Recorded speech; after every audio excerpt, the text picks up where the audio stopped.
설 연휴를 앞두고 이맘때가 되면 딱 마음을 먹는 것 중에 하나가 있죠. 바로 새해에는 정리정돈 좀 잘하고 살아야겠다. 우리 집도 이번에 깨끗하게 정리 한번 해봐야겠다. 늘 결심을 하게 되는데요. 그런데 이게 참 마음처럼 쉽지가 않습니다. 막상 정리를 하려 들면 어디서부터 어떻게 시작을 해야 할까 엄두도 안 나고요. 아무리 깨끗하게 치워도 그때뿐이고 다시 어질러지기가 쉽죠. 자, 그래서 오늘은 정리수납 전문가인 한국정리수납협회 정경자 회장을 초대했습니다. 해도 끝이 없는 정리와 수납, 어떻게 하면 우리 집도 깨끗하게 잘 정리할 수 있을지 자세한 이야기 나눠보죠. 대표님 안녕하십니까? 네, 안녕하세요. 네, 대표님께서는 한국정리수납협회를 직접 설립하셨죠. 네네. 그게 언제인가요? 2011년도에 한국정리수납협회를 설립을 하고 정리수납 전문가라는 직업을 창직을 했습니다. 이게 새로운 직업군을 만드는 것도 그렇고 정리수납에 대해서 뭔가 협회를 만들고 직업을 만든다. 당시에는 그렇게 많은 사람들이 협조적이진 않았을 것 같은데 어땠나요? 협조적이라기보다는 제가 한 10명한테 이런 걸로 사업을 하면 어떻겠냐, 이걸 직업으로 만들면 어떻겠냐라고 했을 때 한 300명은 하지 말라 그랬던 것 같아요. 온갖 그 가족을 더불어서 모든 아는 사람들이 그게 무슨 직업이냐. 자기 물건 자기가 정리해야지. 뭐 이런 반응이었어요. 그러면 이 정리수납 전문가라는 게 어떤 직업이에요? 사실은 우리가 정리수납을 누구나 하기는 하고 매일 하기는 하는데 네. 누구나 또 잘 못한다고 하는 게 또 이 정리수납인 것 같아요. 저희 손 들어야 될 것 같아요. 저요. 그리고 우리가 어떤 사람은 20평을 30평 같이 사용하고 어떤 사람은 20평을 10평만큼도 못 사용하는 사람들도 있잖아요. 그래서 이 정리수납 전문가라는 사람들은 이렇게 남들이 하기 어렵다라고 생각하는 매일 반복되는 거를 이렇게 시스템으로 만들어줘서 유지를 잘 할 수 있게 만들어주는 사람들을 정리수납 전문가라고 합니다. 그러니까 같은 공간, 같은 물건들이지만 그걸 더 넓게 쓸 수 있도록 정리수납을 꼼꼼하게 해주는 사람들. 그렇죠. 그리고 공간은 넓게 사용하고 생활은 편리하게 만들어주는 사람들이 정리수납 전문가라고 할 수 있고요. 네.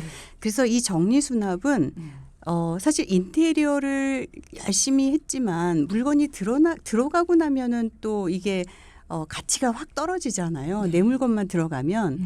그래서 이 인테리어를 업그레이드 해주는 게 정리수납이라고 해서 저희는 업테리어라고 정리수납을 얘기를 하고요. 이 업테리어라는 일을 하는 사람들을 우리는 업테리언이라고 부르기 때문에 정리수납만 잘해도 인테리어가 될 수 있다라고 저희가 하는 거고 그래서 우리가 정리수납만 잘해도 돈을 벌 수 있는 거죠.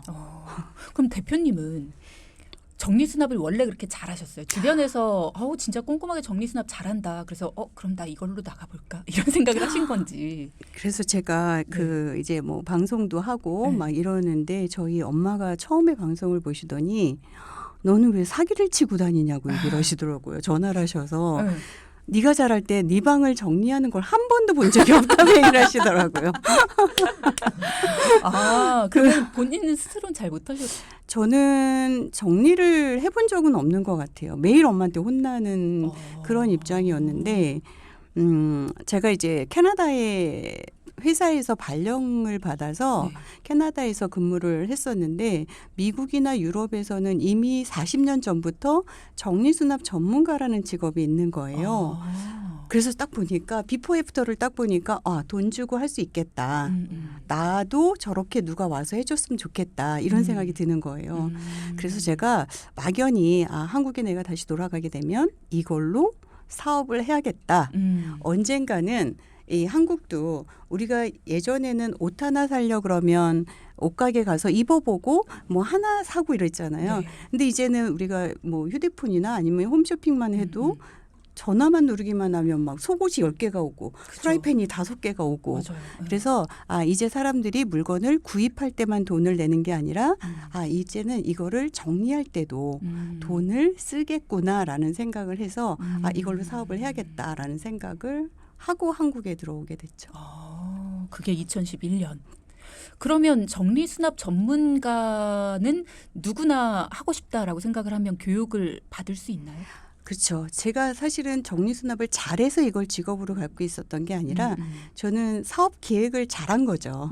이걸로 사업을 하면 될 것 같고 그래서 이거를 매뉴얼을 만들어서 정리수납 전문가를 교육을 해서 이 사람들이 그 서비스를 하게 만들어서 직업을 만들어야겠다는 생각을 한 거고요.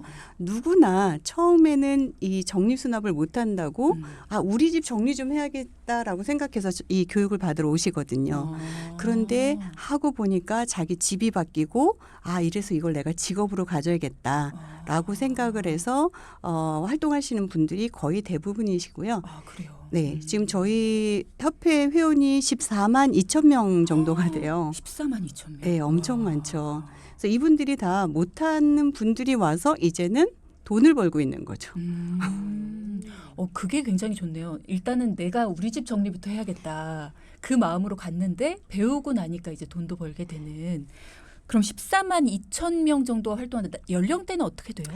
이게 처음에는 제가 시작했을 때는 한 50대, 60대가 많았었어요. 이제 살림을 오랫동안 하셨고 이제 자녀들이 다 크고 그래서 그 연령층이 많았는데 지금은 3, 40대가 가장 많으시고요.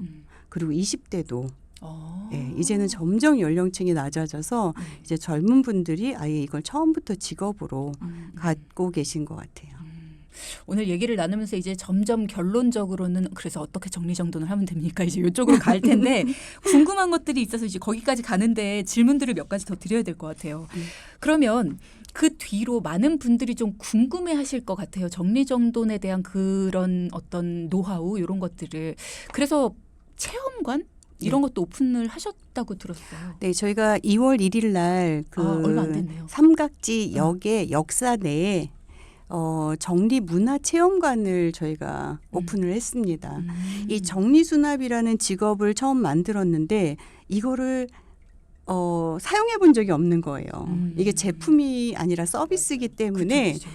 그렇다고 저희가 고객집에 모시고 가서 이렇게 되는 겁니다라고 보여줄 수도 없고 맞아요. 그래서 그러면 이거를 볼 수 있는 체험할 수 있는 공간을 마련해 주면 좋겠다라고 생각을 해서 이제 아이들한테는 유치원부터 뭐 이 학생들한테는 정리 체험 학습을 하게 하고요. 이 취업을 하려고 하시는 분들은 정리수납 전문가 교육을 해서 자격증을 취득하게 하고 이분들한테 일자리를 조금 연계해주는 그런 현장 실습을 거기서 하게 하고 그리고 뭐 취약계층의 분들도 저희가 이제 봉사단도 있어서 저희가 봉사활동을 많이 하는데 장애인 분이나 아니면 다문화들 이런 다문화 가구 같은 경우는 우리나라에 왔을 때 정서적인 거나 문화적인 거가 다르기 때문에 정착하기가 좀 어렵거든요. 그런 분들이 여기 와서 정리수납을 배우면서 그런 정착을 조금 도움이 될 수 있을 것 같다는 생각이 좀 들고 그리고 생각해 보니까 이제 우리가 소모임들이 되게 많잖아요. 그죠. 동아리도 네. 많고 소모임도 많은데 이런 모임들을 한 번쯤 여기서 하면서 정리수납에 대한 특강도 좀 듣고 이 정리 문화가 바뀌어가고 있다라는 것들을 알게 해주면 좋을 것 같아서 체험관을 저희가 오픈하게 됐습니다. 일단은 체험관 얘기를 앞서 해주셨는데 교재라고 해야 되나요? 책도 내셨다고 들었어요. 네, 제가 책을 여러 권 썼기는 했어요. 정리 습관의 힘이라는 책을 써서 정리를 하고 나면 어떤 힘을 우리가 얻게 되는지 뭐 정리력 같은 그런 힘이 어떤 거 있는지 책도 썼고 아이들을 위해서 동화책도 썼습니다. 버리고 나누고 뭐 채우고 뭐 끼리끼리 착착착이라는 책을 써서 동화책을 써서 아이들이 어렸을 때부터 정리수납을 습관화하면 좋겠다라고 해서 동화책도 썼고요.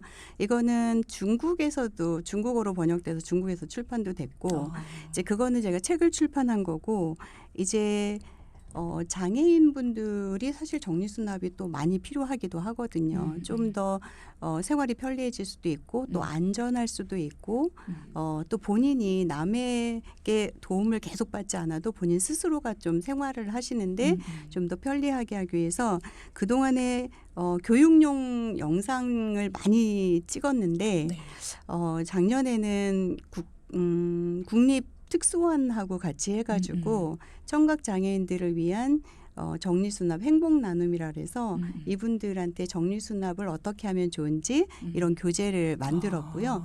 그래서 아마 올해는 이 복지관이나 이런 데서 그런 교육 프로그램을 정리수납 프로그램을 이제 신청하시면 저희가 강사들이 나가서 그 프로그램을 운영해서 정리수납을 알려드리는 그렇게 진행이 될 수 있을 것 같아요. 아, 그렇구나. 그러면 정리수납 전문가 교육을 받고 이제 자격증을 땄어요. 내가 우리 집 정리를 하고 싶은데 너무 정리가 안 된다 하고 요청을 드렸어요. 정리 좀 해주세요라고. 네. 그러면은 어떤 과정으로 이제 정리가 되는지가 궁금해요. 네. 일단 고객들이 뭐 전화로 상담을 하든 아니면 인터넷으로 신청을 하든 하게 되면 전문가들이 먼저 방문을 합니다. 방문을 해서 그 가족들의 생활 패턴이 어떻게 되는지 무조건 가서 정리를 해주면 나중에 이분들이 생활이 좀 더 어려워질 수도 있거든요. 그렇죠, 그렇죠. 그래서 맞아요. 이분들의 생활 패턴과 동선이라든가 아니면 이 지금 정리수납을 어떻게 하고 계시는지 주거 환경을 분석을 먼저 하고요. 그래서 저희가 견적을 하고 상담을 하고 그리고 저희가 팀으로 들어가서 정리수납 서비스를 하고 유지 관리를 어떻게 하면 되는지를 그런 설명을 저희가 해드리게 됩니다. 아, 그러니까는 이게 그냥 정리 깔끔하게 해주는 게 끝이 아니군요. 그렇죠. 굉장히 이게 과학적이네요. 맞아요. 이 정리수납이 그러니까 물건을 정리하러 가는 게 아니라 그 공간에서 생활하는 사람이 어떻게 하면 편리하게 그리고 행복하게 살 수 있는지를 그거를 해주기 위해서 물건을 정리하는 거죠. 물건을 정리하러 가는 것보다는 생활을 편리하게 만들어주기 위해서 이제 정리수납이라는 그 방법을 사용을 하는 거죠. 이거를 대표님한테 여쭤봐도 되나 하는 생각이 들긴 하는데 왜 똑같은 물건을 정리해도 제가 정리하면 정리한 느낌이 안 들고 엄마가 정리를 하면 정리한 느낌이 들고 왜 이게 사람에 따라 달라질까요? 정리수납은 사실 모든 분들이 네. 정말 우리가 정리수납은 매일 하면서도 이게 2, 3일 지나면 또 흐트러지니까 난 원래 정리수납 못하는 사람인가 봐 이렇게 생각을 많이 하잖아요. 이 정리수납에는 원칙이 있습니다. 어떻게 하면 이게 흐트러지지 않게 하는지 이런 원칙들이 있는데 사람들은 그런 원칙을 엄마한테 배워본 적이 없는 거예요. 그리고 정리수납이 잘 되어 있는 그런 공간에서 내가 자라지 않았다는 거죠. 저희 엄마도 연세가 많으신데 양말 그냥 목을 확 뒤집어서 그냥 서랍에다 넣어놓고 그래서 찾으려면 막 뒤져가지고 양말을 찾고 그렇죠. 거긴 양말 이랬었거든요. 서랍이니까. 그러니까. 네. 그래서 사실은 지금 내가 정리수납을 못하는 거는 내 탓이 아니라는 거죠. 누구 탓이에요? 엄마 탓이군요. 부모님 탓인 거예요. 아니 내가 엄마 어렸을 듣고 있어요? 때부터 이렇게 정리수납이 잘 된 곳에서 봤으면 나는 배우지 않아도 돈 내고 자격증을 따지 않아도 그냥 그렇게 살았으면 될 텐데 그래서 여러분들이 오늘 이 설인데 이제 각각 이제 부모님들 찾아뵈면 원망을 좀 하셔도 좋을 것 같습니다. 오랜만에 만나는 엄마를 그런데 문제는 지금 우리 아이들이 내 나이 때 됐을 때도 정리를 못한다는 거는 그건 내 탓이라는 거죠. 그렇죠. 나 또한 그러한 모습을 보여주지 않았기 때문에 여러분들이 이제부터라도 정리수납을 잘해야 되는 거는 내 생활도 편리해져야 되지만 우리 아이들을 위해서도 내가 어떻게 정리하고 살아가는 건지를 이 정리는 습관이기 때문에 배우는 게 아니라 보고 보여지는 거라는 맞아요. 거죠. 그래서 그런 것들이 되게 중요하고 이런 기본적인 원칙들을 좀 지키면 유지 관리하기가 좀 쉽다라는 거죠. 그러고 보니까 항상 엄마가 약통은 식탁 위에 놓던 그렇죠. 그 모습을 보고 자라서 저도 그쵸. 항상 약통은 식탁 위에 놔요. 저희가 고깃집에 가보면 식탁의 용도가 뭘까요? 밥 먹는 거. 밥을 먹는 거잖아요, 가족들이. 그런데 가족이 만약에 4명이 먹기엔 식탁이 너무 좁아요. 한쪽으로 몰아 있거나 아니면 2명, 2인용 식탁으로 사용하고 있거든요. 왜냐하면 거의 3분의 1은 고지서들 올려져 온갖 있고. 것들이 거기에 온갖 것들이 다 놓여져 있어서 맞아요. 그 걔네들하고 같이 밥상을 차려놓고 우리가 식사를 하게 되는 거죠. 그래서 가구든 모든 물품들을 제대로 용도에 맞게 사용하지 못하고 있는 것도 저희가 그만큼 공간을 제대로 사용하지 못하고 있는 거죠. 근데 항상 그런 얘기를 하다 보면 집이 너무 좁아요. 항상 그 결론이 큰 집으로 그거거든요. 이사 가야 되죠. 큰 집으로 이사 가야 되고 결론이- 냉장고 한 대가 네. 부족해서 또 한 대를 사도 한 달 지나면 두 대가 꽉 차죠. 그래서 정리만 잘해도 돈을 벌 수 있다는 거죠.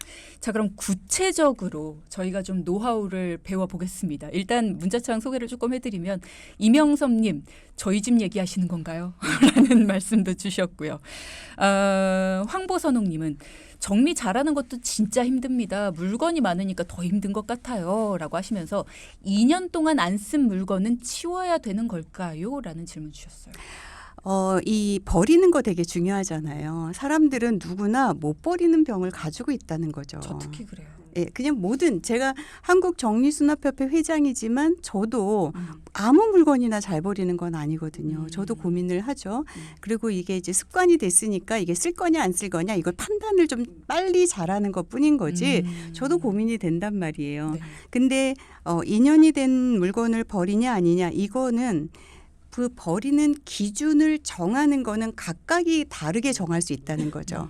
왜냐하면 10년 동안 한 번도 안 쓴 물건을 안 버리고 있는데 2년이라는 기준이 적용이 된다 그러면 우리 집은 90%는 다 버려야 될 수도 있는 거고 어떤 사람은 늘 잘 버렸기 때문에 2년이라는 기간을 정할 수도 있고 어떤 사람은 10년이라는 기간 동안 거의 물건을 안 버렸다면 그러면 나는 10년 된 것부터 점차 버려야겠다. 그래서 여러분들이 몇 년이 중요한 게 아니라 나의 정리의 습관이라든가 그런 마음가짐을 보고 나는 2년에 안 버렸더니 우리 거 집은 다 버려야 된다. 이렇게 할 수는 없잖아요. 그러니까 3년이든 아니면 1년이든 5년이든 내가 기준으로 했을 때 그게 다시 억울하거나 이게 괜히 버렸어. 뭐 이거를 어떻게 하면 좋아. 이러면은 다시는 이 반복하지 않을 거니까 자기가 할 수 있을 만큼을 단계적으로 여러분들이 그 원칙을 세우는 거예요. 그래서 예를 들어서 나는 3년 동안 안 입은 옷은 버리겠다.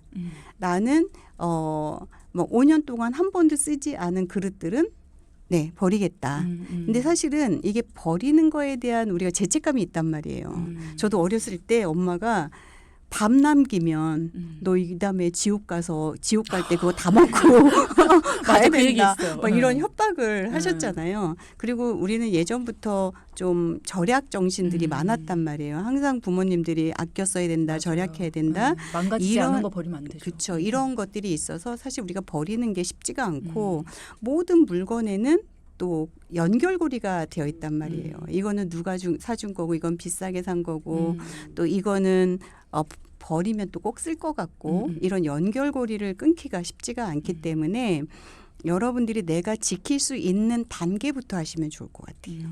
그래서 이게 10년도 괜찮고 5년도 괜찮고 3년도 괜찮고 자기가 실천할 수 있는 그 기준을 이번에 한번 정해 보시면 좋을 것 같아요. 2년 동안 안 쓴 물건 요거에 대한 거를 여쭤보기보다는 일단 나만의 기준을 세우는 게 필요할 것 같다. 그쵸. 그 기준을 딱 세웠으면 거기에 맞는 거는 과감하게 실천하시는 게 필요하다. 이미자님도 질문을 주셨는데요. 냉장고와 냉동실 정리 정도는 어떻게 해야지 깔끔할까요? 정리를 하고 나면 일주일도 못 가서 또 지저분해지거든요. 바구니도 해보고 별거 다 해봤는데도 잘 안 됩니다. 알려주세요. 라고.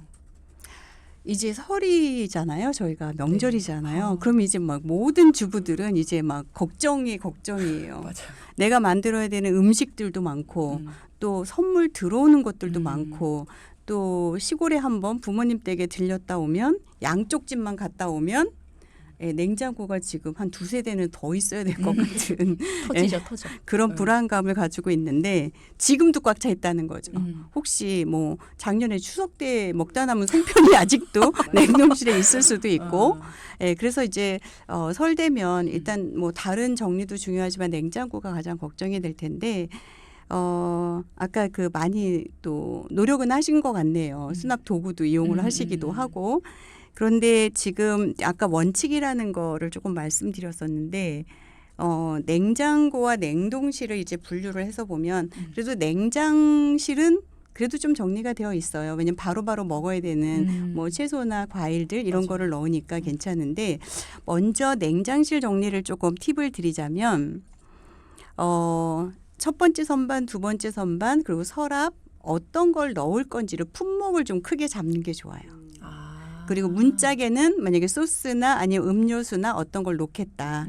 그리고 서랍에는 과일과 채소 이렇게 그리고 맨 밑에 첫 번째는 뭐 좀 무겁거나 뭐 이런 장류들 이런 무거운 것들 이런 것들을 놓는 위치를 조금 정하시는 게 좋고요.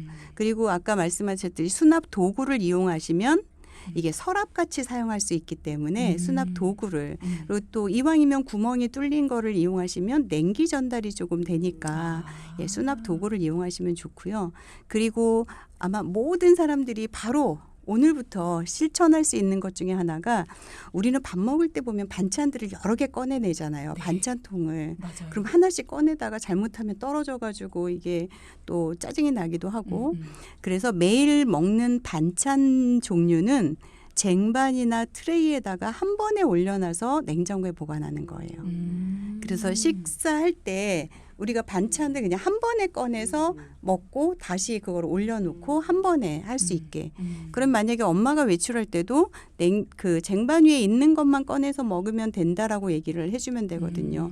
그렇지 않았을 때는 남편이나 아이들한테 그렇게 얘기를 해도 갔다 오면 라면 끓여 먹고 있고 열심히 만들어 놓은 거는 손도 안 대고 있는데 이유가 있다는 거죠. 냉장고 문을 딱 열어보면 도대체 이 많은 것 중에서 내가 뭘 먹으라는 건지 잘 모를 수 있다는 거죠. 그리고 맛있는 반찬이 저 뒤에가 있어가지고 결국은 이렇게 기간 지나요. 그리고 맛있는 게. 열어봐야 되기 때문에 그게 너무 귀찮아서 사실 그렇게 먹는 거 어려우니까 매일 먹는 반찬들은 이렇게 쟁반이나 이런 트레이에다가 한 번에 올려놓고 한 번에 꺼내서 먹고 그러면 냉장고 문을 오래 열지 않아서 에너지 절약도 되고 예, 우리가 노동 시간도 줄어들고 뭐 이렇게 될 수 있고요.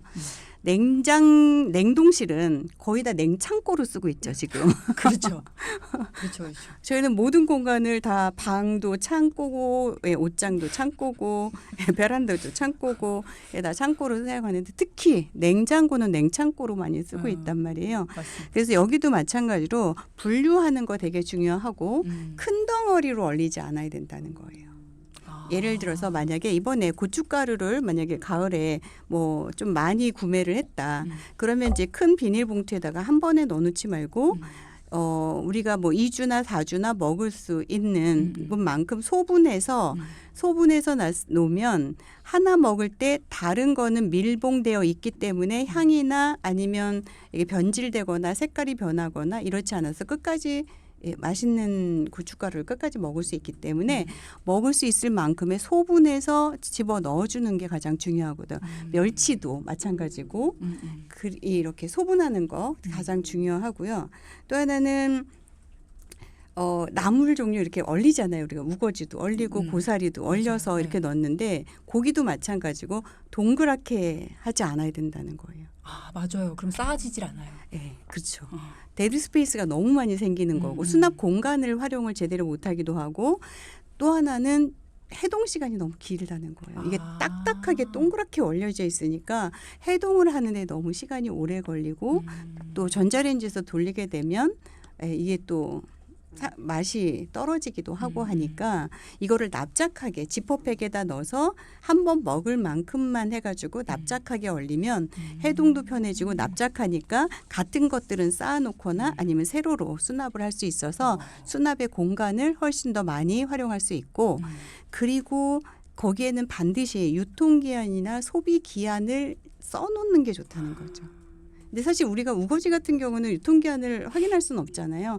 그럴 때는 내가 얼려서 집어 넣은 날짜와 예, 내용물을 같이 써놓으면 아 이게 언제 넣어놓은 거니까 좀 빨리 먹어야겠다라는 게 또 중요하고요. 그리고 또 옛날 거는 아예 안에 들어가서 우리가 뭐가 있는지도 모르잖아요. 그러니까 우리가 빨리 먹어야 되는 것들은 앞쪽으로 놓는 게 중요하고 이름표를 붙여줄 때 거기다가 좀 빨간색으로 체크를 조금 해놓으면 네, 그것부터 먹으면 우리가 음식물 쓰레기로 버려지는 게 조금 줄어들겠죠. 예전에 혼자 사는 친구네 집에 냉동실을 뒤지다가 송편이 3가지 종류가 나왔던 게 기억이 나요. 저희는 고깃집에 전에 갔는데 거. 고깃집에 갔는데 북어가 있는 거예요. 근데 너무 오래된 것 같아서 이거 북어는 조금 먹지 못할 것 같습니다라고 했더니 고객님이 하신 말씀이 그거 북어 아니고요. 동태를 넣었는데 너무 오래돼가지고 이게 습기가 다 나가가지고 얘가 북어가 되어 있더라고요. 과학이네요. 그런 경우 너무 많아요. 예, 뭐 1년, 2년 떡 집어넣고 안 꺼내는 경우도 그쵸. 너무 많습니다. 네. 얼어버리면 다 똑같거든요. 맞아요. 자, 그러면 이제 봄이 되면 겨울철 옷을 어디에다가 보관을 해야 되느냐, 이것도 굉장히 고민이 되고, 사실 요즘에는 세탁소에 뭐 겨울옷 보관하는 서비스 뭐 이런 것들이 있어서 그걸 이용하시는 분들도 많으시거든요. 근데 이제 돈 아깝다 해서 그쵸. 어른들은 수납을 어떻게 할까 이 고민들 많이 하세요. 어떻게 네네. 하는 게 또 겨울옷은 철진한 옷 어떻게 보관할까요? 일단은 이제 또 계절이 계절인 만큼 이제 또 고민들을 많이 하실 것 같아요. 과하게 많은 거죠, 우리가 옷이. 근데 이게 재밌는 게 뭐냐면 여자들은 옷장 문을 딱 열면서 뭐라고 할까요? 입을 옷이 없어. 도대체 입을 옷이 하나도 없어. 네, 옷장 네. 하나 다 있는데. 남편이나 아이들은 냉장고 문을 열면서 뭐라고 할까요? 먹을 거. 도대체 우리 집은 먹을 게 하나도 없어. 이런 얘기를 많이 하거든요. 근데 서로가 어이없어 해요. 도대체 옷장 안에 옷이 저렇게 많은데 입을 옷이 없다고 하는 게 어이가 없고 엄마의 입장에서는 냉장고가 3대가 지금 꽉 차 있는데도 불구하고 먹을 게 없다라는 얘기를 많이 하거든요. 그러네. 그래서 이거는 정리 수납은 물건이 있다 없다의 문제가 아니라 내가 지금 입을 옷을 바로 입을 수 있는지 내가 먹고 싶은 게 바로 있는지 바로 있으면 우리 집에 먹을 게 있는 거고 내가 입고 가고 싶은 옷을 바로 찾을 수 있으면 입을 옷이 있다라는 심리적인 게 있거든요. 그래서 가장 중요한 거는 이번에 이제 겨울 옷을 정리할 때 진짜 그 기준을 정해서 안 입은 거는 또 보관하지 않아도 된다는 거죠. 먼저 정리를 해서 의류함에 넣어서 다른 분한테 필요한 다른 분한테 입게 하는 게 그 가치를 좀 더 높이는 게 될 것 같고요. 그리고 이제 진짜 내가 필요한 것들은 이제 보관을 해야 되는데 겨울옷을 우리가 옷장에 다 걸어놓을 필요는 없잖아요. 네. 어쨌든 또 몇 개월은 지나야 되니까. 그래서 이런 것들은 리빙박스나 이렇게 보관용으로 따로 해서 보관을 다른 그 옷장이 아닌 다른 공간에다가 보관할 수 있으면 따로 보관을 해주는 게 좋고요. 그리고 그런데도 이제 또 걸어놔야 되는 것들이 있다면 만약에 패딩 같은 경우는 되게 길이가 길잖아요. 그쵸. 그럴 때는 옷걸이 2개만 있으면 아주 쉽게 할 수 있는 게 왜냐면 길어서 우리가 뭐 원피스도 그렇고 이 패딩 같은 거 길었을 때 걸어놓으면 밑에가 다 구겨지잖아요. 그리고 먼지도 묻고 그랬을 때 위에는 옷걸이 일반적인 옷걸이를 하나 걸고 밑에는 집게용 옷걸이를 바지걸이 같은 걸 집게로 찝어서 얘를 반을 딱 접으면 길이가 반으로 접어지니까 밑에 공간을 수납 공간으로 활용할 수가 있어요. 그래서 길이를 조금 줄여놓고요. 네. 아니면 이제 또 패딩 같은 경우는 부피가 많이 들어가서 그렇죠. 몇 개만 걸어도 꽉 차잖아요. 이럴 때는 소매를 몸통 안에서 얘를 몸통 안으로 끌어들여요. 그래서 조끼같이 팔이 없게 만들면 수납 공간에 를 조금 더 활용할 수 있고 그러니까 이런 방법들을 조금 사용해 보시면 좋을 것 같아요. 팔을 안쪽으로 넣어서 조끼처럼. 그리고 이제 우리가 드라이 클리닝 하갖고 오면 우리가 비닐 커버가 항상 씌워져 있잖아요. 네. 근데 이거를 먼지 때문에 그대로 그냥 걸어놓는 분들 되게 많으시거든요. 드라이 클리닝 해갖고 왔을 때 이 비닐 커버는 반드시 제거한 후에 좀 통풍이 되는 데다가 조금 걸어놨다가 그리고 나서 옷장에다 걸어놓는 게 좋습니다. 이게 드라이 클리닝 할 때 화학 제품으로 이제 드라이 클리닝을 하잖아요. 네. 이 휘발성이라서 얘가 날아가야 되는데 비닐 커버를 벗기지 않으면 날아가다가 다시 그 섬유에 다시 떨어져서 뭐 이렇게 손상이 될 수도 있고 이러니까 비닐 커버는 벗겨서 보관하는 게 좀 더 옷을 오랫동안 잘 보관할 수 있는 방법입니다. 그렇구나. 간혹 가다가 그 수납 뭐 리빙박스 같은 거 네. 그런 데다가 옷을 한 철 동안 보관해 놓고 다음 철에 꺼낼 때 곰팡이 같은 게 피는 경우도 그렇죠. 있어요. 그래서 또 리믹박스가 딱 하나면 좋겠지만 또 여러 개가 있을 수 있잖아요. 네. 보관할 때. 그럴 때는 같은 종류끼리 넣어야 되는 거죠. 바지면 바지 종류, 티셔츠면 티셔츠 종류대로 집어넣어서 거기 밖에다 이름표를 붙여놓는 거죠. 이거는 티셔츠 그리고 바지 뭐 이렇게 해서 붙여놓으면 내가 필요한 걸 꺼낼 때 그 이름표만 봐도 얘를 꺼내보지 않아도 되게 이름표를 조금 붙여주는 게 되게 중요하고요. 그리고 그렇게 오랫동안 보관할 거는 방습이나 방충에 효과가 있어야 되니까 그런 제품을 구입해서 넣으시는 게 훨씬 더 보관에 용이하겠죠. 그래서 결국은 되게 소중해서 저는 모아서 넣어놨는데 곰팡이가 나서 그 옷들을 다 버린 경우가 있었거든요. 티셔츠였는데. 네네, 맞아요. 자, 그럼 이제 설을 맞아서 시간이 많지가 않아가지고 다음 질문을 드리면 설을 맞아 정리를 해야겠다 결심하신 분들 어디부터 어떻게 정리를 하면 좋을까 하는 고민을 하실 것 같아요. 당장 해볼 수 있는 거 어떤 게 있을까요?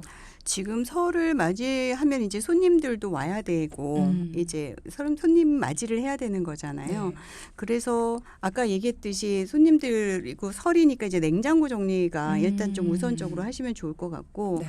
그리고 손님들이 오게 되면 일단 신발장이 좁은 우리 것도 꽉 차 있는데 또 손님들이 오면 그게 훨씬 더 지금 그 많이 그 현관에 쌓이잖아요. 그러니까 손님께 아주 잠깐 요 기간 동안에는 우리 신발장에서 지금 당장에 신지 않는 신발들은 조금 다른 곳에서 옮겨놓고 손님들이 왔을 때 신발을 거기다 넣을 수 있는 공간을 조금 더 확보해 주시면 막 밟고 지나가잖아요.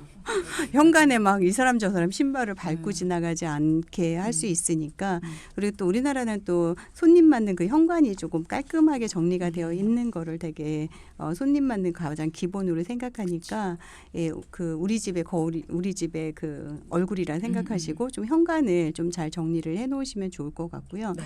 그리고 만약에 또 우리 집에서 또 자고 가시는 분들도 주무시고 가시는 분들도 있을 거잖아요. 그러니까 침구 이런 거 혹시 뭐 침대가 아니고 이렇게 뭐 침구가 필요하면 그런 침구도 조금 미리 준비를 해놓고 뭐 이런 것들을 조금 정리를 좀 신경을 쓰시면 좋을 것 같아요. 집에서 가장 먼저 정리를 해야 되는 공간들 일단 설을 맞아서 손님 맞이하는 거를 말씀을 해주셨는데 그러면 제일 먼저 요건 좀 많이 버려야 된다. 버려야 되는 공간들. 공간을 버릴 수는 없는데 그러니까 이 공간에 있는 것들은 좀 많이 버려야 된다. 네네. 우리가 고깃집을 가보니까 이런 건 너무 못 버리고 있더라. 특히 여성 주부들은 예전에 이제 요즘은 그래도 좀 줄어들었는데 예전에 보면은 검은 비닐봉투. 검은 비닐봉투요. 예, 이제 뭐 사오면 이제 시장에서 사오거나 하면 비닐봉투들 많잖아요. 그거를 큰 비닐봉투에다 꽉꽉 눌러가지고 저희 집도 있는데. 꽉꽉 눌러서 아주 그냥 다지고 다져가지고 밑에는 사가 있는 경우도 있고요. 위에만 쓰니까. 네, 위에만 계속 쓰니까. 그리고 또 어떤 때는 크기를 찾느라고 다 꺼내가지고 막 이만큼 이렇게 하는 경우가 있는데 그 비닐봉투 같은 경우는 저희가 어떻게 정리를 해드리냐면 먼저 다 꺼내가지고 기준을 정하는 거 되게 중요합니다. 우리가 그 비닐봉투가 필요하기도 하죠. 우리가 사용할 게 필요한데 그러면 한 달 동안에 그 비닐봉투를 평균적으로 몇 개 정도나 사용하느냐. 이거는 우리가 모아서 재산이 되는 건 아니거든요. 그리고 또 시간이 지나면 계속 또 새로운 것이 들어오는 거니까 우리가 만약에 20개만 필요하다라고 하면 20개만 딱 그 하나씩 그냥 네모나게 접어가지고 뭐 우유팩이라든가 아니면 상자 같은 데다가 넣어놓는 거예요. 뭐 대중소로 이건 큰 거 작은 거 이렇게 해가지고 넣어놓으면 사용할 때 그냥 하나씩만 빼서 쓰면 되고 그 상자 안에 비닐봉투가 넘치면 안 되는 거예요. 접으니까 또 공간도 되게 작게 차지하니까 그만큼만 보관하고 그래도 그 다음에 들어오는 것들은 바로 버려도 되는 거죠. 그렇게 활용을 해보시면 좋을 것 같고 또 하나는 쇼핑백. 정말 그 와인 담았던 그 쇼핑백은 왜 그렇게 모으시는 건지 거기다 뭘 담아서 주려고 하는 건지 언젠간 필요하지 않을까. 언젠가. 아니 우리 먹을 것도 없는데 우리 집에 있는 와인을 선물하는 경우는 생각보다 많지 않고 만약에 와인을 선물한다 그러면 나 괜히 말해서 혼나고 있는 것 같아요. 거기에서 쇼핑백을 주잖아요. 그 우리 집 걸 가져가서 와인을 사서 거기다 넣어주는 대표님 경우는 마무리해야 없어서. 됩니다. 아, 네네네. 그래서 그런 네. 것들은 적정하게 필요한 것만 가지고 계시면 좋을 것 같아요. 네, 저희 한국정리수납협회 정경자 회장과 함께했습니다. 오늘 너무 감사드립니다. 다음에 또 모실게요. 아, 네, 감사합니다. 네.